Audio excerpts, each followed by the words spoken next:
Tollywood icon star Allu Arjun హీరోగా, రష్మిక మందన్న హీరోయిన్గా, creative director Sukumar దర్శకత్వంలో ప్రముఖ అగ్ర నిర్మాణ సంస్థ మైత్రి మూవీ మేకర్స్ బ్యానర్పై వై రవిశంకర్, నవీన్ ఏర్నేని ప్రతిష్టాత్మకంగా నిర్మించిన భారీ పాన్ ఇండియన్ సినిమా పుష్ప 2.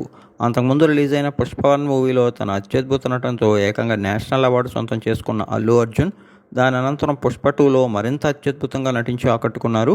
ఇక ఈ సినిమా ప్రపంచవ్యాప్తంగా భారీ స్థాయి కలెక్షన్ నమోదు చేసుకుని ఇండియాలోనే అత్యధిక కలెక్షన్ అందుకున్న సినిమాగా టాప్లో నిలిచింది.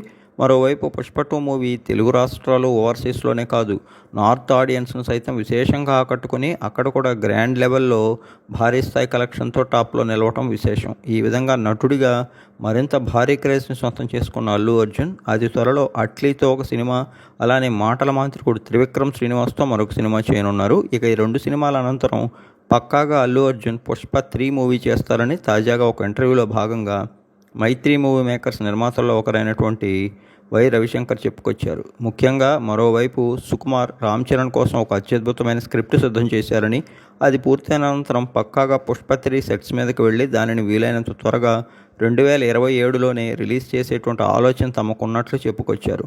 ఓవరాల్గా అయితే అల్లు అర్జున్, సుకుమార్ల కాంబినేషన్లో రానున్న పుష్ప 3 ఇక పాన్ ఇండియాని మించి ఇంటర్నేషనల్ స్థాయిలో మరింత గ్రాండియర్ బజ్ని క్రియేట్ చేయడం ఖాయమని తెలుస్తోంది. మరి ఆ సినిమా ఎప్పుడు పట్టాగా ఎక్కుతుందో తెలియాలంటే కొద్ది రోజులు వెయిట్ చేయాలి.